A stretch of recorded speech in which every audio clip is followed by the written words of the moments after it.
예, 함께 보실 하나님 말씀은 신약성경 요한계시록 2장 9절입니다. 지난 시간에 이어서 우리 벨직 신앙고백서 29장 참교회와 거짓 교회들의 표지에 대해서 살펴보도록 하겠습니다. 여러분들 갖고 계시는 교재는 18페이지입니다. 개역 한글로 번역되어 있는 요한계시록 2장 9절 말씀 함께 봉독하겠습니다. 시작. 내가 내 환난과 궁핍을 아노니 실상은 내가 부요한 자니라. 자칭 유대인이라 하는 자들의 회방도 아노니 실상은 유대인이 아니요 사단의 회라. 지난주의 말씀에 이어서 계속해서 참된 교회가 무엇인지 또 거짓 교회가 무엇인지 좀 살펴보도록 하겠습니다. 우리가 전체적인 흐름을 알아야 될 것인데 우리가 갖고 있는 교재 두 번째는 교회론과 또 국가론 그리고 종말론에 대해서 나오고 있습니다. 특별히 교회론에 대해서 아주 세부적으로 자세하게 다루고 있는데 맨 처음에 교회의 정의에 대해서 살펴봤습니다. 우리가 교회를 아무런 생각 없이 말할 때 교회 하면 건물, 다양하게 생긴 건물을 생각하기 쉬운데 성경에서는 교회를 그렇게 표현한 곳이 없다라는 것을 잘 알아야 될 것입니다. 그리스도께서 택하신 그리스도의 보혈로 택함을 구원을 받은 사람들과 그 모임 그것이 교회다라는 것들을 우리는 살펴보았습니다. 그리고 그 교회는 단일성과 거룩성과 보편성 그것이 독특한 특징으로 있다라는 것들을 알려주었습니다. 그리고 그 교회는 사람이 아니라 모임이기 때문에 성경을 잘 살펴보면 특별히 예수님께서도 그 우리 안에 있는이 아니라 우리 밖에 있는 사람들이라는 사람들을 찾아 떠난다. 이런 표현들이 있기 때문에 택함을 받은 사람 수를 전체를 교회라고 생각하기보다는 모임의 성격이 더 강하다라는 것들을 우리 벨직 신앙고백서에서 잘 정리해 주었습니다. 그렇기 때문에 참된 신앙인은 그 참된 교회 안에 포함되어야 되는데 왜냐하면 교회 밖에는 구원이 없기 때문에 그렇다라고 했습니다. 그래서 교회 밖에는 구원이 없다라는 표현은 로마 카톨릭에서도 계속 사용되고 있는 말인데 좀 차이가 있는 것입니다. 로마 카톨릭에서 말하는 교회 밖에 구원이 없다라는 것은 제도와 그 법령, 그것을 벗어나면 구원받지 못한다라는 그런 의미지만 개신교, 프로테스탄트에서 말하는 교회 밖에는 구원이 없다라는 것은 교회를 통해서 참된 진리의 말씀이 선포되고 또 교회를 통해서 치리가 되어지기 때문에 일반적으로 교회를 통해서 하나님의 말씀이 선포되고 또 그 말씀에 따라 믿음이 생기고 또 그 말씀 따라 치리가 되기 때문에 그 안에서 참된 구원을 얻을 수 있다라는 그런 방편으로 이해해야 된다라고 배웠던 것입니다. 따라서 성도는 참된 교회에 가입할 의무가 있다. 그냥 교회가 아니라 참된 교회에 가입할 의무가 있다라는 것들을 알려주었는데 그것이 핍박과 탄압 속에서도 참된 교회를 찾아서 가입해야 되는데 그렇다면 참된 교회는 무엇이고 거짓 교회는 무엇인가를 우리는 살펴봐야 되는 것입니다. 그것이 29장에 나온 것입니다. 지난주에는 참된 교회는 이러이러한 특징들이 있습니다. 그래서 참된 교회의 표지 3가지를 불렀는데 그거 먼저 살펴보고 오늘은 그 뒤에 나오는 거짓 교회들은 어떠한 특징들이 있는지 살펴보도록 하겠습니다. 18페이지 교재 내용들을 같이 살펴보면서 배워보도록 하겠습니다. 18페이지 복습 보시면 지난주에 배웠던 것입니다. 4단락이 있는데 제가 천천히 읽을 테니까 여러분들이 지난주에 배웠던 거 다시 상기하시기 바랍니다. 우리가 부지런히 그리고 대단히 조심스럽게 하나님의 말씀으로부터 참된 교회가 무엇인지 구별해야 한다고 믿는데 이는 오늘날 세상에 있는 모든 분파, 이단들이 스스로를 교회라고 주장하기 때문입니다. 여기저기에서 우리 교회가 참된 교회다. 심지어 이단들도 자기가 교회다, 참된 교회다 이렇게 스스로 주장하기 때문에 우리는 참된 교회가 무엇인지 참된 말씀으로부터 구별해야 된다라는 것입니다. 여기서 우리는 비록 그들이 외적으로는 교회 안에 있으며 선한 사람들과 함께 교회 안에 섞여 있으나 교회의 부분은 아닌 위선자들에 대하여 말하고 있는 것이 아닙니다. 우리는 스스로를 교회라고 부르는 모든 분파, 이단들로부터 구별되어야 할 참 교회와 교회의 몸과 교제에 대하여 말하고 있습니다. 라고 하면서 위선자들에 대해서 그렇게 말하는 그런 것 이제 둘째치고 자신이 스스로 교회라고 부르는 그런 분파, 이단들로부터 어떻게 구별해야 될지를 말하는 것이다. 라고 표현하고 있는 것입니다. 그러면서 세 번째 단락, 가장 중요한 단락이라고 했습니다. 참교회는 다음의 표지에 의하여 인식됩니다. 그래서 참교회 표지, 교회의 세 가지 표지라고 세 가지 표지에 대해서 말하고 있는데 첫 번째는 교회는 복음의 순수한 전파를 실천합니다. 라고 하면서 복음이 드러나야 된다. 죄로 말미암아 우리는 죽어야 되는데, 아니 죽었는데 예수 그리스도의 보혈의 피로 오직 그리스도의 은혜로, 그 보혈의 은혜로 우리는 구원받는다라는 것들을 잘 전파해야 된다라는 것이고요. 또 교회는 그리스도께서 그것들을 제정하신 것 같이 성례의 순수한 시행을 중장합니다. 라면서 두 번째 표지는 성례의 순수한 시행. 그래서 성례는 다음에 또 배우겠지만 세례와 성찬 이 두 가지만 올바로 시행해야 된다라는 것이고요. 또 교회는 죄를 고치기 위한 교회의 권징을 실행합니다. 라고 하면서 세 번째 표지는 교회의 권징이다. 그냥 침묵하는 그런 단체가 아니라 교회의 권징, 7일을 통하여서 거룩과 순결성을 지켜야 된다라는 것입니다. 이 교회의 권징도 나중에 다루기 때문에 자세하게 다루진 않겠습니다. 이렇게 교회의 세 가지 표지에 의해서 참된 교회를 구분할 수가 있고, 그러면 거짓 교회는 다음에 나오는데 네 번째 단락 계속 읽어보겠습니다. 말하자면 교회는 말씀에 반대되는 모든 것들을 거절하고 예수 그리스도를 유일한 머리로 여기며 하나님의 순수한 말씀에 따라 다스려줍니다.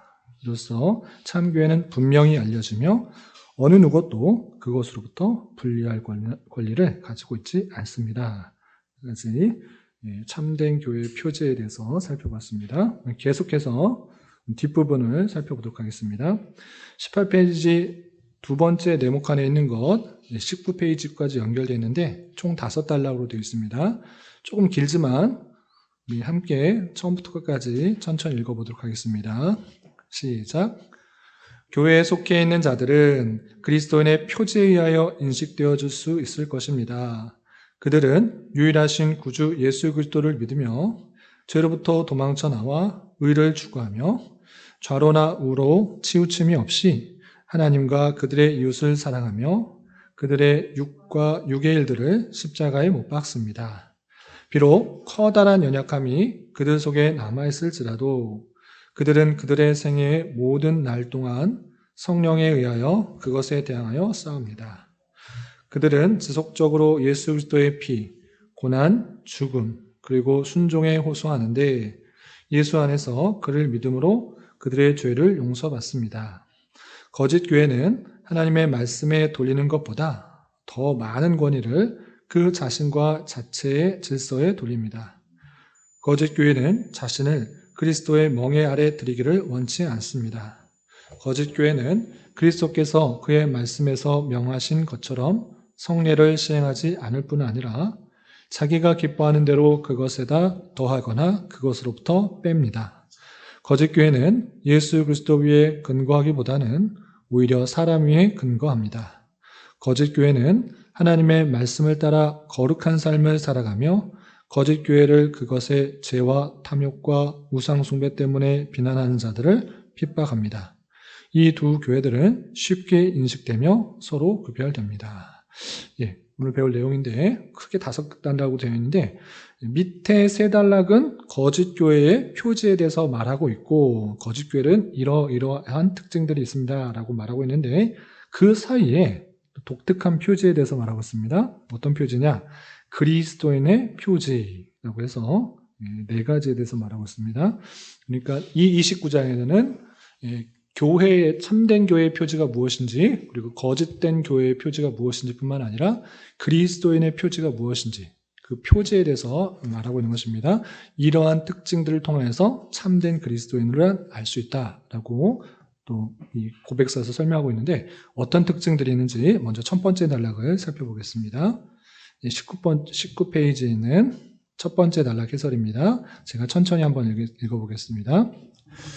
교회에 속해 있는 자들은 그리스도인의 표지에 의하여 인식되어질 수 있을 것입니다. 그들은 유일하신 구주 예수 그리스도를 믿으며 죄로부터 도망쳐 나와 의를 추구하며 좌로나 우로나 치우침 없이 참 하나님과 그들의 이웃을 사랑하며 그들의 육과 육의 일들을 십자가에 못 박습니다. 했습니다. 예.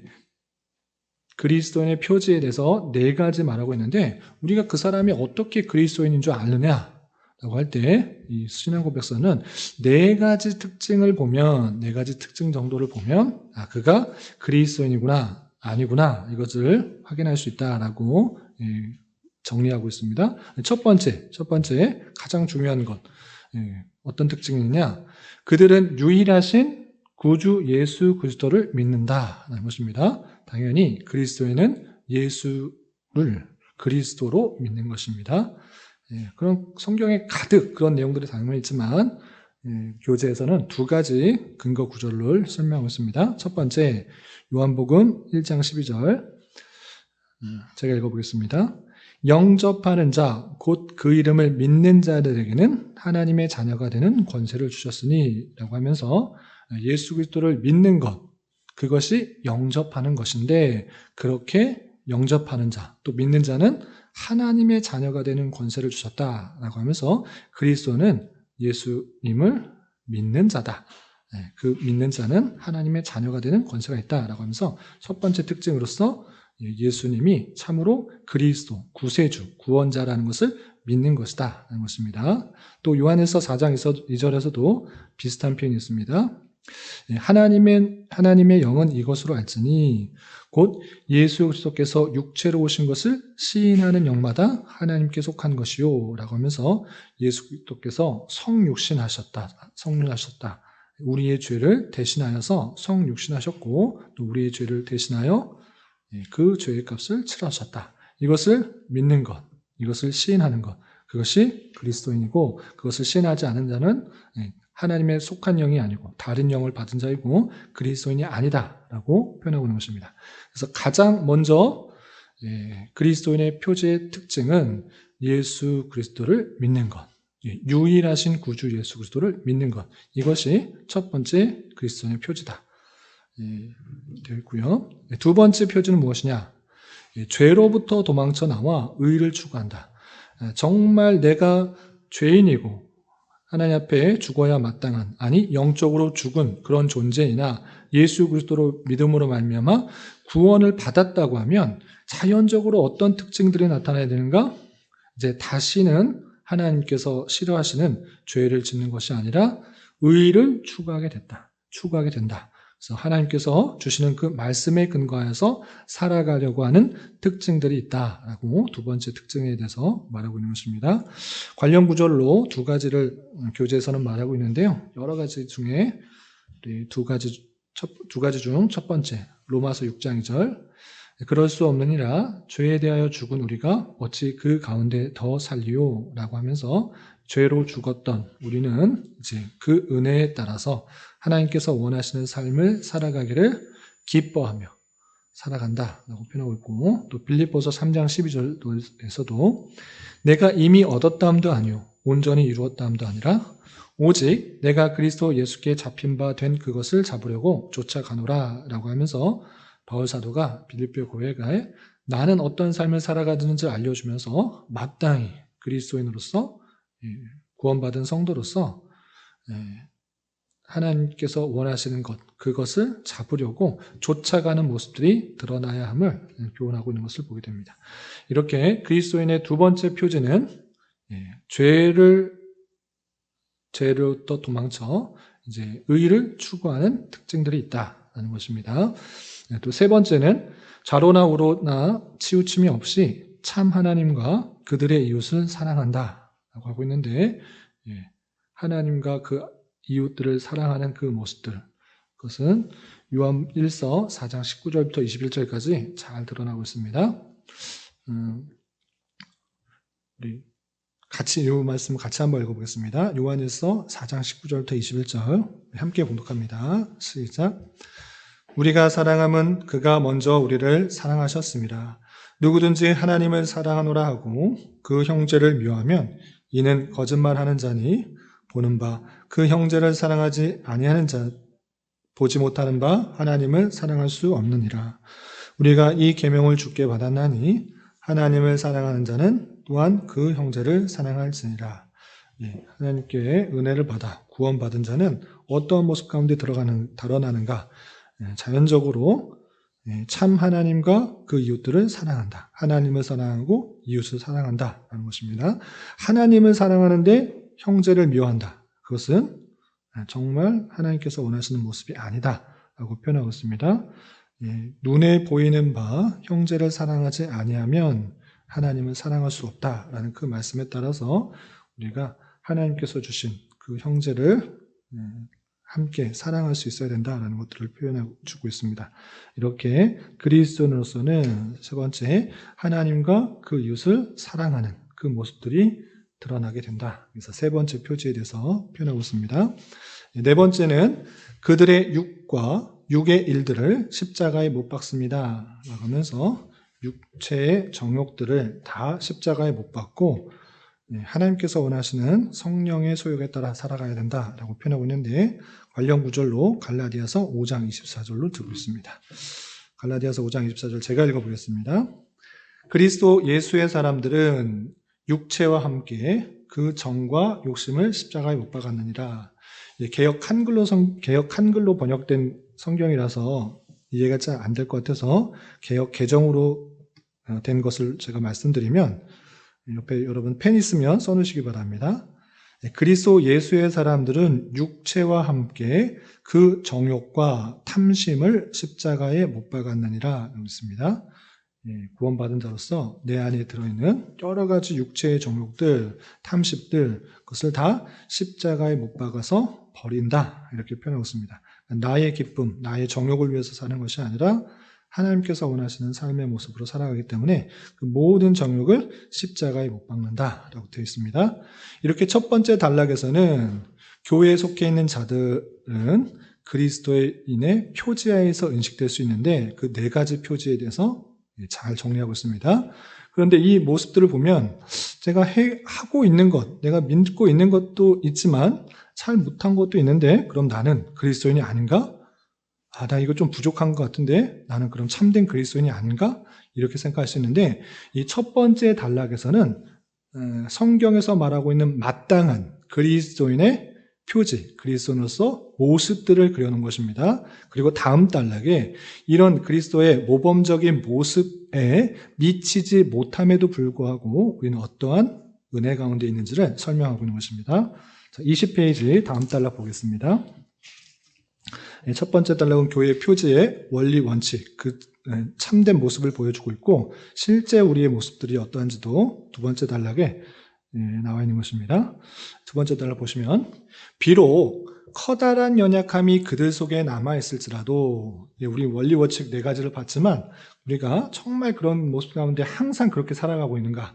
그렇지 않고 여전히 내 모습 속에는 아주 커다란 연약함이 남아있는 것을 보게 되는 것입니다. 그러나 그들은 그들의 생애의 모든 날 동안 성령에 의하여 그것에 대응하여 싸웁니다. 라고 표현하면서 지금의 모습은 완전하게 다 이룬 모습은 아닐지라도 성령께서 우리와 함께하여 주셔서 그런 여러 가지 잘못된 것들과 끊임없이 싸우는 그런 모습 가운데 있는 것입니다. 그래서 우리가 예수를 믿으면 완전히 선한 사람, 하나님께서 원하시는 그 모습으로 확 바뀌어서 살아가는가? 절대 그렇지 않은 것입니다. 어떤 사람도 그렇지 않은 것입니다. 심지어 완전한 큰 회심을 한 바울 사도도 그 모습 속에서는 여전히 내 안에 그런 잘못된 그런 정욕과 싸운다라고 고백하고 있는 것입니다. 그렇기 때문에 그 원리 원칙에 있어서 네 가지 표지가 정상적인 것이긴 하지만 우리 안에 있는 실제 모습은 죄와 연약함 가운데 계속해서 성령과 싸우는 그런 관계에 있다라는 것을 알아야 되는 것입니다. 관련 구절 보겠습니다. 13번 로마서 7장 15절. 로마서 7장 15절에 오직 하나님의 은혜에 의해서 택함을 받아 구원받은 그 백성들에 대해서 설명하고 있습니다. 그런데 바울 사도는 그럼에도 불구하고 자신 안에 발견되는 이 모습들을 고백하고 있는 것입니다. 7장 15절 보시면 나의 행하는 것을 내가 알지 못하노니 곧 원하는 이것은 행하지 아니하고 도리어 미워하는 그것을 함이라. 지금 초신자가 이것을 말하고 있는 것입니까? 처음 예수님 믿고 내가 구원을 받았지만 여전히 내가 행하고 싶지 않은, 정말 미워하는 것, 정말 하지 말아야 되는 것을 내가 하고 있구나라는 것을 지금 초신자가 말하는 것이 아니라 지금 1차, 2차, 3차 전도 선교 여행을 다니면서 수많은 사람들에게 오직 믿음으로 말미암는 의, 그 복음을 전하고 있는 그 바울 사도가 고백하는 그 말에서 이렇게 그 연약함들이 드러나고 있는 것입니다. 나의 행하는 것을 내가 알지 못하노니, 내가 왜 이렇게 행하는지 모르겠다. 내가 이것을 미워하는 것을 행하고 내가 하고 싶은 것은 행하지 않고 있구나를 바울 사도가 솔직하게 그 로마 교회 성도들에게 고백하고 있는 것입니다. 뿐만 아니라 좀 건너뛰어서 로마서 7장 24절, 25절 같은 문맥에서 이렇게 표현하고 있는 것입니다. 여러분들은 다음 그 구절에 보시면 되겠습니다. 다음 구절 보시면 되겠습니다. 로마서 7장 24절, 25절 보시면 바울 사도가 이렇게 고백하고 있습니다. 오호라, 나는 곤고한 사람이로다. 이 사망의 몸에서 누가 나를 건져내랴? 우리 주 예수 그리스도로 말미암아 하나님께 감사하리로다. 그런즉 내 자신이 마음으로는 하나님의 법을, 육신으로는 죄의 법을 섬기노라 라고 표현하고 있는 것입니다. 바울 사도가 그 놀라운 은혜를 깨달아 그리스도인으로서 마땅한 삶을 살아가야 되는 것을 알매도 불구하고 내가 원하는 것은 행하지 않고 미워하는 것을 계속 행하는 그 곤고한 모습들, 사망의 모습들, 어리석은 모습들을 고백하고 있는 것입니다. 그 모습들이 실제 우리의 삶의 모습이다는 것입니다. 그런데 그 연약함이 우리 속에 있을지라도 우리 생애 모든 날 동안에 살아가는 그 모든 날 동안에 성령께서 우리에게 말할 수 없는 탄식과 또 음성과 인도하심으로 그것을 계속해서 싸우게 하신다라는 것입니다. 관련 구절로서 갈라디아서 5장 17절, 육체의 소욕은 성령을 거스리고 성령의 소욕은 육체를 거스리나니 이 둘이 서로 대적하므로 너희는 원하는 것을 하지 못하게 하려 함이니라 했습니다. 이 앞에 문장 갈라디아서 5장 16절과 함께 살펴보면 이게 무슨 뜻인지 더 잘 이해할 수 있는데, 5장 16절에 성령을 따라 행하라, 그리하면 육체의 욕심을 이루지 아니하리라 라고 하고 있는 것입니다. 그러니까 우리 안에 여전히 죄와 연약함, 죄성과 연약함들이 남아있을지라도 성령께서 우리에게 주시는 마음들, 또 인도하시는 그 생각들, 그것을 따라 행하게 되면 육체의 소욕들, 육체의 욕심들을 이루지 않게 되는 것이다 라고 표현하고 있는 것입니다. 그러므로 육체의 소욕은 성령을 거스리고 성령의 소욕은 육체를 거스리기 때문에 우리 둘이 서로 대적하는 것, 계속해서 싸우는 모습들이 있을 때 너희는 성령을 따라 행하여서 육체의 욕심을 이루지 말라라고 표현하고 있는 것입니다. 그래서 성령의 열매는 라고 시작하면서 그 9가지의 다양한 성향들, 그 그리스도인으로서 마땅히 보여야 될 그 모습들을 알려주고 있는 것입니다. 그리고 이것은 맨 마지막에 무엇이라고 표현되고 있습니까? 어느 것도 금할 수 없다라고 표현되고 있는 것입니다. 찾아서 정확한 말씀을 읽어드리도록 하겠습니다. 갈라디아서 5장 16절부터 제가 쭉 읽어보겠습니다. 5장 16절. 내가 이르노니 너희는 성령을 따라 행하라. 그리하면 육체의 욕심을 이루지 아니하리라. 육체의 소욕은 성령을 거스르고 성령은 육체를 거스르나니 이 둘이 서로 대적하므로 너희가 원하는 것을 하지 못하게 하려 합니다. 너희가 만일 성령의 인도하시는 바가 되면 율법 아래에 있지 아니하리라. 육체의 일은 분명하니 곧 음행과 더러운 것과 호색과 우상 숭배와 주술과 원수 맺는 것과 분쟁과 시기와 분냄과 당짓는 것과 분열함과 이단함과 투기와 술취함과 방탕함과 또 그와 같은 것이라. 전에 너희에게 경계한 것과 같이 경계하노니 이런 일을 하는 자들은 하나님의 나라를 유업으로 받지 못할 것이요 오직 성령의 열매는 사랑과 희락과 화평과 오래 참음과 자비와 양성과 충성과 온유와 절제니 이와 같은 것을 금지할 법이 없느니라 라고 하면서 성령께서 계속해서 주장하여서 이러한 열매를 맺게 하시는 모습으로 나타난다 라고 표현하고 있는 것입니다. 그래서 우리가 예수님을 그리스도로 믿고 또 하나님께서 원하시는 것들을 따라가려고 하는 모습은 있지만 그럼에도 불구하고 우리가 한평생 사는 날 동안에 그 생의 모든 날 동안에는 우리 죄와 연약함들이 남아있어 육체의 소욕들, 육체의 정욕들과 성령의 소욕들 가운데 계속해서 싸우는 가운데 있다라는 것입니다. 그런데 성령께서 우리의 마음들을 주장하여 주시니 그것을 따라 행하기에 힘쓰는 자가 되어야 된다라고 표현하고 있는 것입니다. 그리고 다음 문장입니다. 다음 문장 보시면 그들은 지속적으로 예수 그리스도의 피, 고난, 죽음, 그리고 순종에 호소하는데 예수 안에서 그를 믿음으로 그들의 죄의 용서를 받습니다. 했습니다.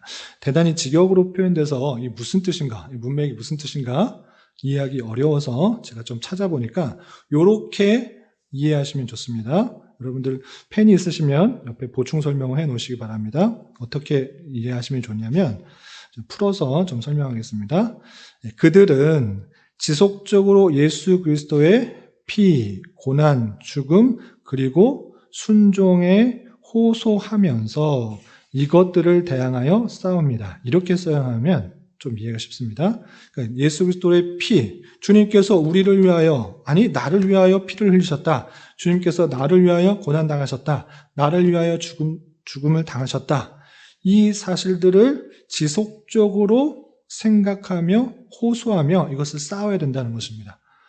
내가 지금 어떻게 은혜를 받아 살았는가? 나 때문에 내가 고난당해야 되고 내가 피 흘려야 되고 내가 죽어야 되는데 예수님께서 그렇게 되지 않으셨는가라고 생각을 하면서 싸워야 된다라는 것입니다. 주님께서 나 대신 그 모든 순환과 모욕을 다 당하신 줄 알아. 그것을 생각하면서 대항하여 그런 육체의 소욕들을 대항하여 싸워야 된다는 것입니다. 그리고 예수 안에서 그를 믿음으로 그들의 죄의 용서가 받았기 때문입니다. 라고 하면서 예수님을 믿음으로 내 죄의 용서가 받았기 때문에 주님께서 당하신 피, 고난, 죽음 그리고 그 죽음에까지 순종하는 그 모습들을 생각하며 내 안에 있는 여러 가지 소욕들을 대항하며 싸워야 된다라는 그런 의미인 것입니다. 무슨 뜻인지 이해되셨죠? 요 자체 문장으로서는 조금 이해하기가 힘들 것 같아서 제가 좀 풀어서 보충 설명드린 것입니다. 이해되셨죠? 이렇게 여기까지 두 단락에 걸쳐서 그리스도인의 참된 그리스도의 표지가 무엇인지를 알려주었습니다. 이런 표지들이 드러나야 참된 그리스도인이 그것을 참 그리스도인으로 알기 위해서 이런 표지들도 생각해야 된다는 것들로 정리했고 또 그런 모습들 가운데 여전히 부족하고 또 여전히 연약한 모습들이 있을지라도 우리가 그리스도의 피, 고난, 죽음, 순종 그 모습들을 생각하면서 이런 육체의 소욕들을 대항하며 싸워야 된다는 것들을 표현하고 있는 것입니다. 그리고 마지막 단락들에서는 마지막 세 단락에 대해서는 거짓 교회가 무엇인지 거짓 교회의 표지에 대해서 설명하고 있습니다.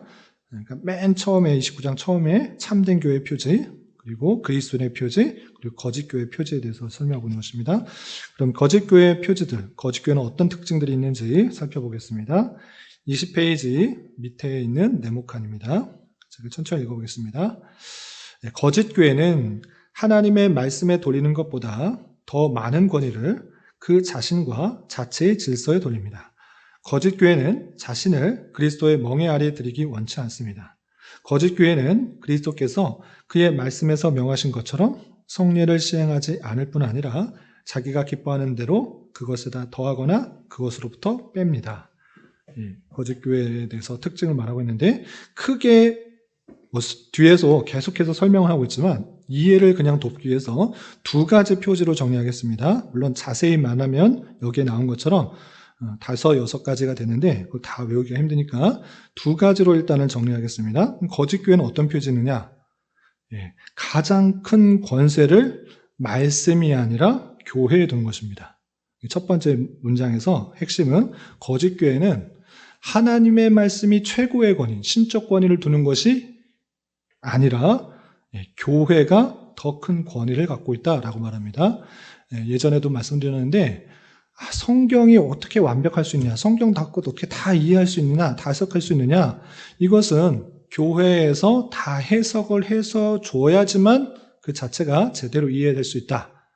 이렇게 말하는 것입니다. 어느 정도 타당한 것 같아 보이지만 이 자세히 내용들을 살펴보면 하나님의 말씀의 권위보다 교회의 권위를 더 높게 두는 것입니다. 그래서 교회의 권위, 교황이 하는 그 권위, 교황이 해석해주는 또 정리해주는 그 말씀이 하나님의 말씀보다 더 중요하다 이렇게 말하는 것입니다. 그런데 우리는 어떻겠습니까?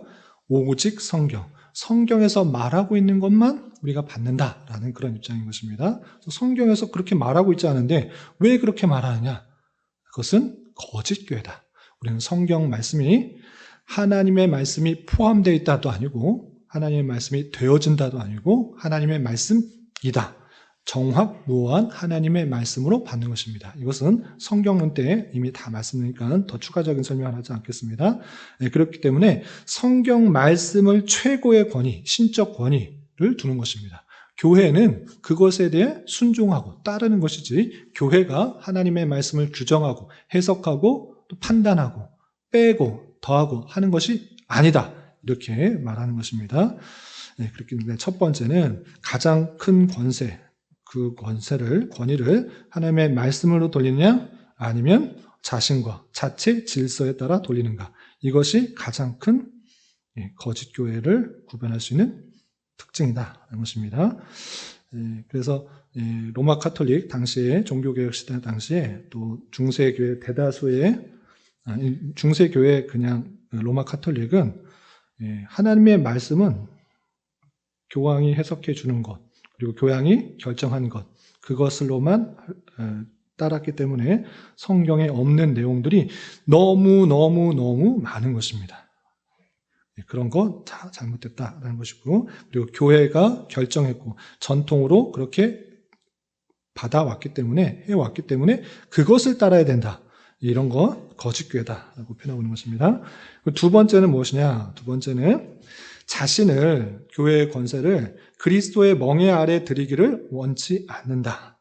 그리스도의 말씀보다 자신을 더 높이 둔다. 라는 것입니다. 비슷한 표현인데 그리스도께서 하신 말씀이 중요한 게 아니고 자신이 더 중요하다. 이렇게 표현하고 있는 것입니다. 이게 무슨 뜻인지 좀 애매하니까 다음에 나오는 거짓 교회의 특징들이 그리스도의 멍에 아래 들이지 않고 자신을 더 높이려고 하는 그런 특징이다. 이렇게 생각하시면 되겠습니다.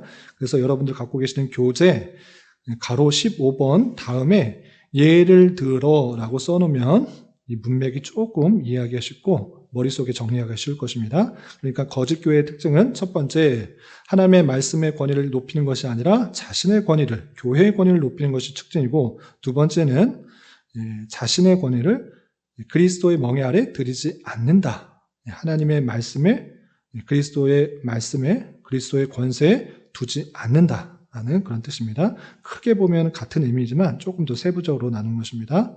이해가 되셨으리라 생각하고 그래서 15 다음에 가로 15 된 다음에 예를 들어라고 써놓으시기 바랍니다. 이게 무슨 뜻입니까?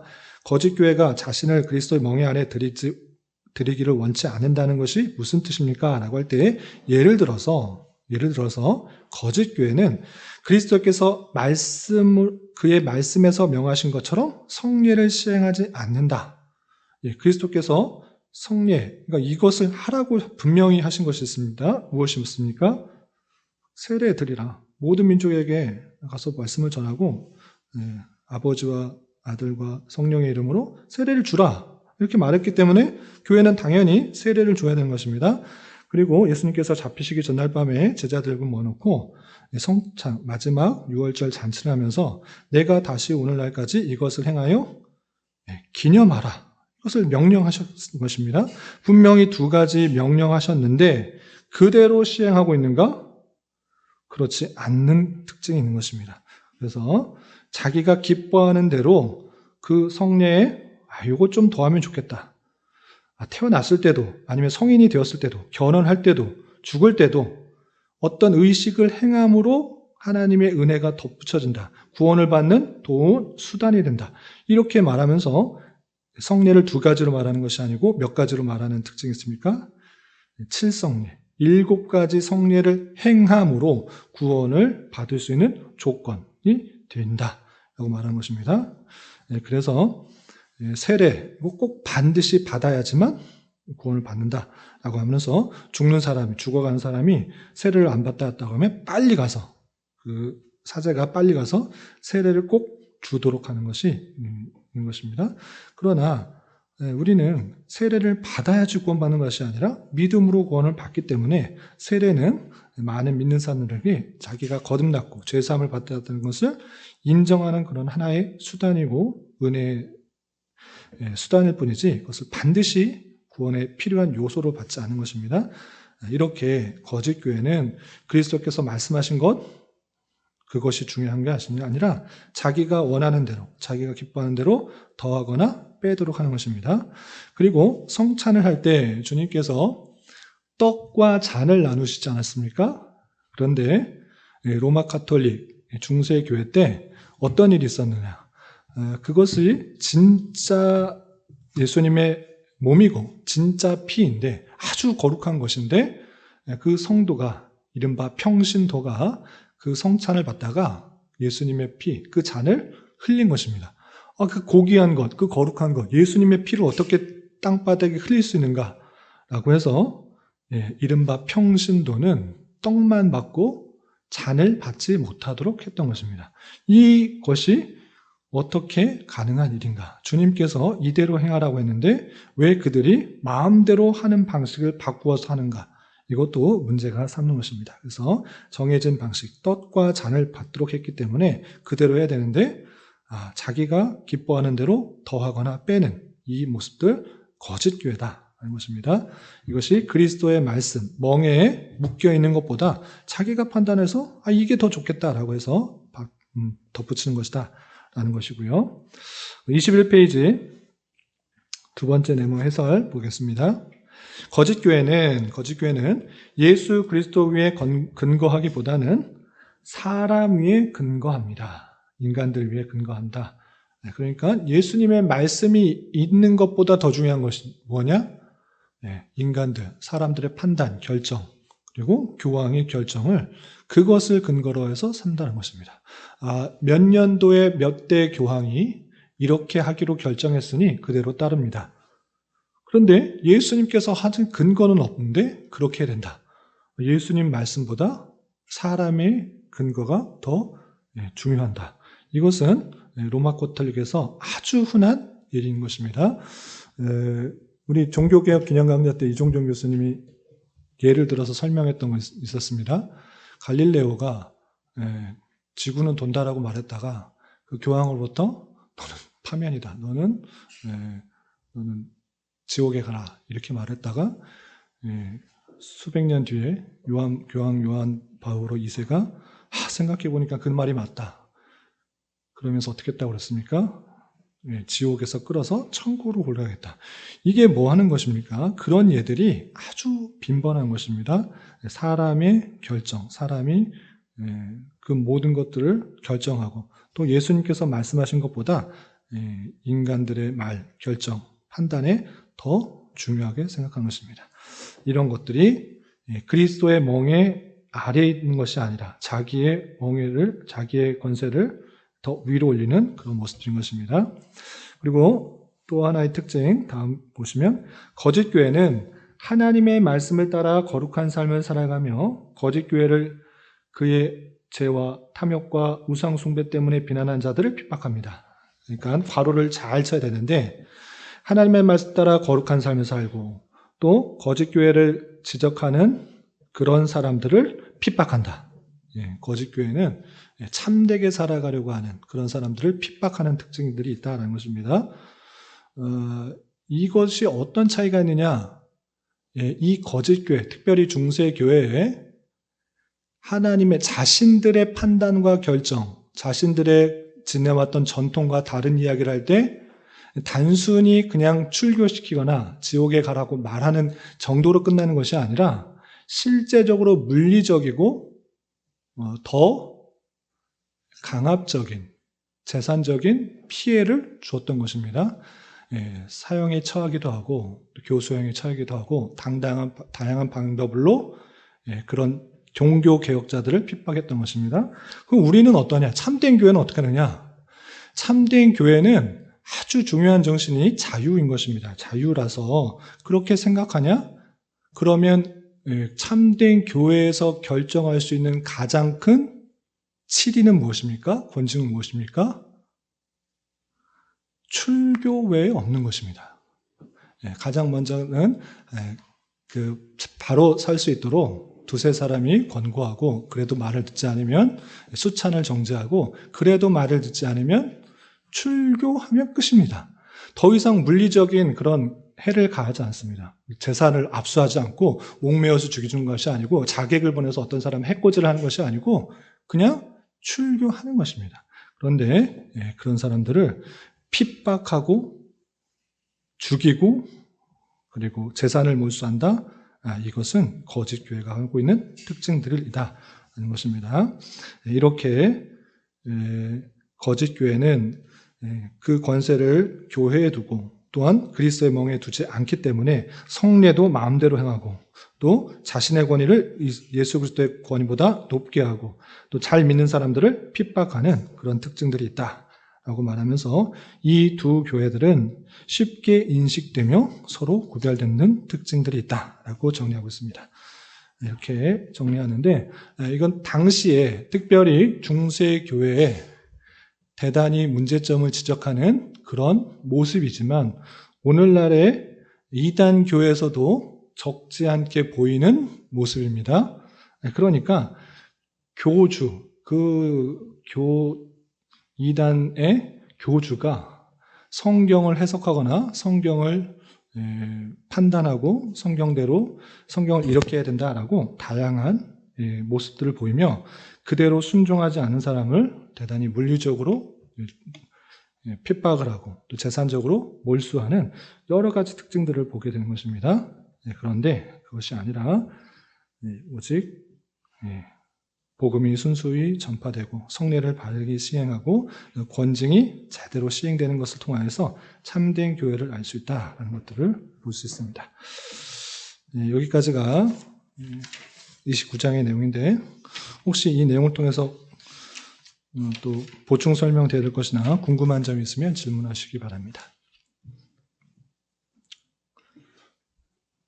어느 정도 정리가 되셨나요?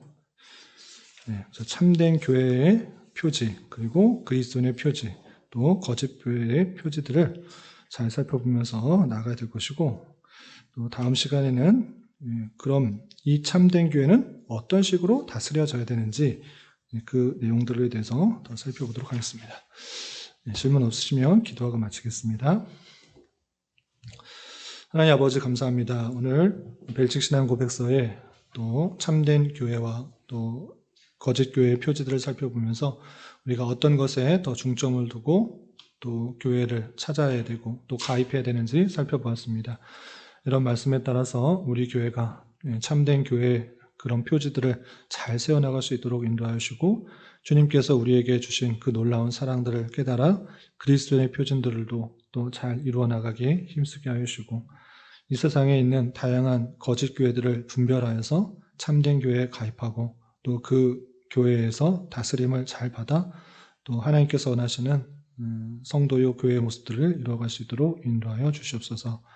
특별히 주님께서 이곳에 주님의 몸된 교회를 세워주셨사오니 이곳에서 진리의 말씀이 온전히 선포될 수 있도록 은혜를 더하여 주옵시고 선포된 말씀을 통해 힘을 얻고 위로를 얻고 또 능력을 얻어 각자의 주어진 자리에서 맡겨진 일들을 더욱더 잘 감당하는 그리스도의 몸된 교회의 역할들을 잘 감당할 수 있도록 인도하여 주시옵소서.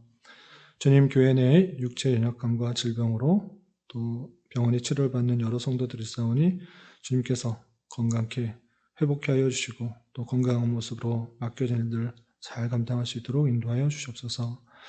11월은 결산과 계획이라는 주제로 한 달을 보내려고 합니다. 한 해를 되돌아보며 부족하고 연약한 것들 잘 보완하여서 내년을 잘 준비하고 또 계획할 수 있도록 은혜를 더하여 주시옵소서. 돌아가는 발걸음도 안전하게 지켜주실 줄 믿으며 예수님의 이름으로 감사히 기도드리옵나이다. 아멘.